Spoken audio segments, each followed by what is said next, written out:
Eu acho que a outra coisa que o mercado está apostando, ainda timidamente, mas serve para sustentar o preço dos ativos, é numa renovação no ano que vem. E aí é engraçado, né? Dependendo da matiz e da ideologia política, tem gente que vê isso como não acredita. Renovação é bom. O Brasil está precisando de ideias novas, gente nova.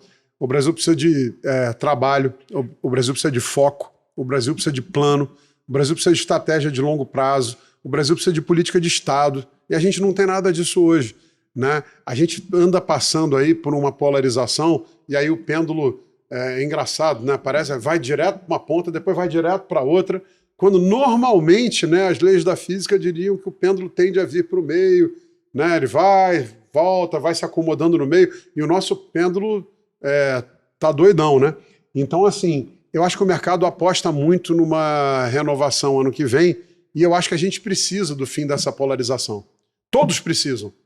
Para o judiciário é bom, para o Congresso é bom, para o brasileiro mais pobre é espetacular, para o empresário é muito bom. Então, assim, todo mundo ganha. Porque a gente está numa situação hoje em que era só você olhar o status quo pós-Dilma, né? Veio o mega ajuste com o Temer, aí veio a Lava Jato, veio um monte de corrupto preso, agora você olha, um monte de corrupto já está solto, olha o Sérgio Moro, era o herói, o Joaquim, quem lembra do Batman, né? Tinha o Joaquim Barbosa, sumiu, teoria, o avião infelizmente faleceu, e aí agora você olha o mundo está diferente. De repente, daqui a 4, 5 anos, também pode estar muito diferente. E isso pode ser um risco para um monte de gente. Então, de repente, que tal a gente, de novo, baixar a poeira? Como é que faz isso? Acabando com a polarização. O fato do Bolsonaro não concorrer ano que vem, eu acho que já é um fator determinante. Porque a população brasileira ficou muito mais velha.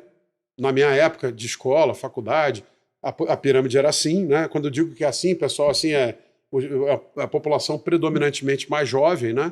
Agora o negócio ficou assim, né?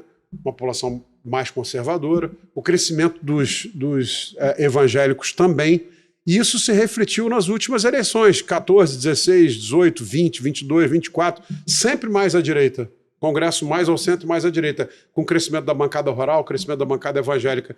Gente, aqui não é... Primeiro, eu gosto. Eu gosto. Mas não é eu gosto, não gosto, é um fato. E contra fatos não tem muito argumento. Então a eleição de 22 ela foi vencida no plano presidencial por uma batalha de rejeições. No momento em que uma dessas rejeições some, o outro fica órfão. Que são siameses, um precisa do outro. Então, está todo mundo olhando para o ano que vem como... E foi interessante, olhando as matérias dos jornais, nesse fim de semana especificamente, parece que a ficha está caindo, né, para alguns. E isso vai ser muito bom, porque a gente tem um momento hoje que o maior problema nosso não é o Trump, nem os Estados Unidos, nem a guerra comercial, é o fiscal. Em 27, certeza em 28, mas provavelmente em 27... você já vai ter uma dívida que passa, vai ter um gasto obrigatório. Não tem mais aquela parte de despesa não obrigatória, já foi. O Brasil esse ano só teve 40 bi para investir, o país quebrou. Então, a partir de 27 para 28, isso passa a receita. E aí o governo tem um shutdown. Eu gosto muito de falar do exemplo de Minas.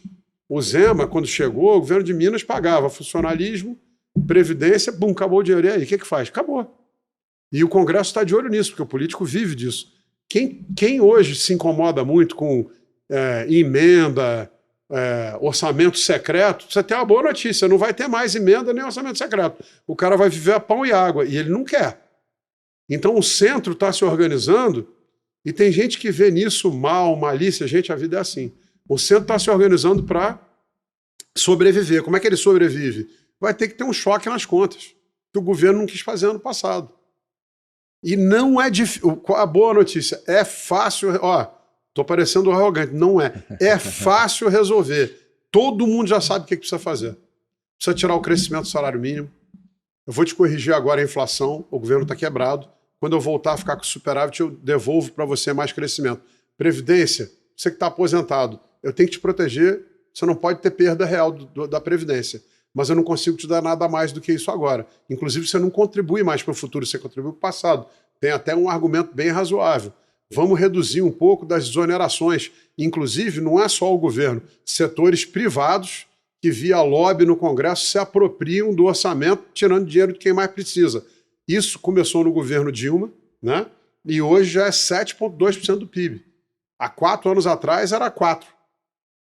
Então, assim, um absurdo, um absurdo. Então a gente precisa mexer nisso. Não é difícil mexer. Só que você precisa de alguém focado em entregar, né? É que você tem um diagnóstico, mas parte dessas medidas não são populares, né? Principalmente ali... Volta o Trump, mas tem que ter dor. Mas, peraí, a reforma da Previdência também não era popular. Mas o problema é o seguinte, quem entrar em 27, eu garanto isso. É que não vai ter opção. Mas eu tenho absoluta certeza. E aí, não, você está falando do Lula, não.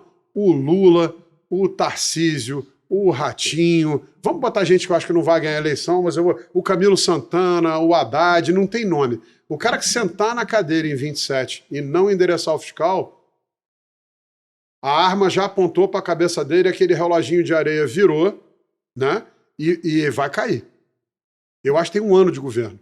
Você vai entrar numa espiral, aí finalmente a gente vai começar a brincar com dominância fiscal, não tem juro que resolve, e aí é um caos. E lembra que Collor, Dilma, você acha mesmo que caíram por causa de política?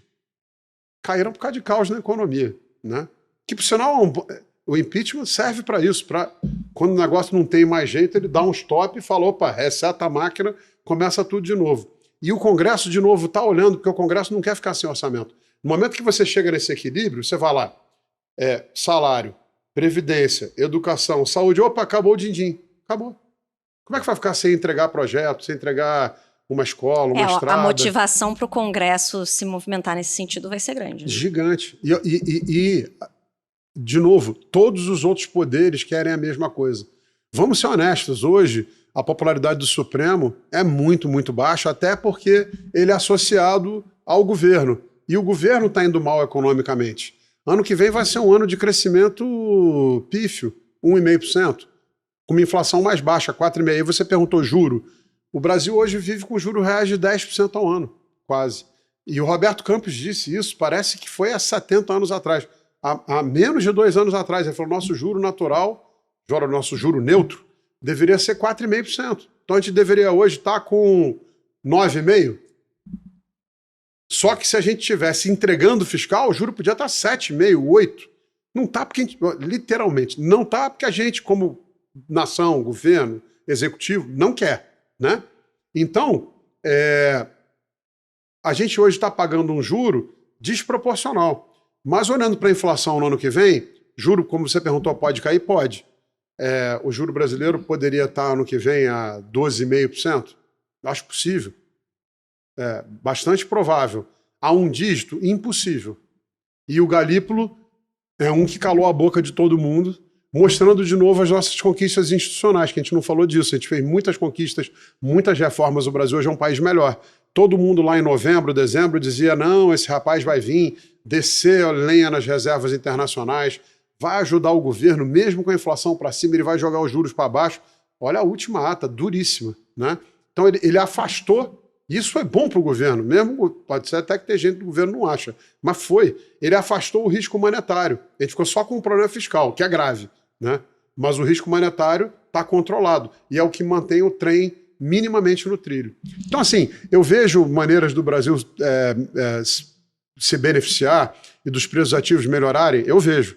Eu acho que no ano que vem, se o mercado realmente começar a acreditar que a gente vai ter alguém, e de novo, eu vou agora mudar a palavra, renovação, que eu acho necessária, alternância de poder. Se o mercado começar a apostar que vai ter alguém com qualquer nome, pode ser Lula o nome, o duro é acreditar que ele vai fazer isso, comprometido em resolver o nosso problema fiscal, o Brasil vai explodir.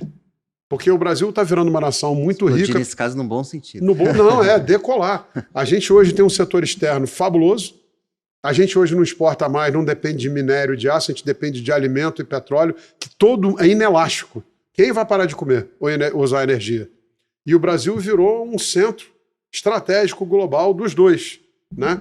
Então, o que a gente precisa? É só chegar nesse futuro de uma maneira menos tumultuada.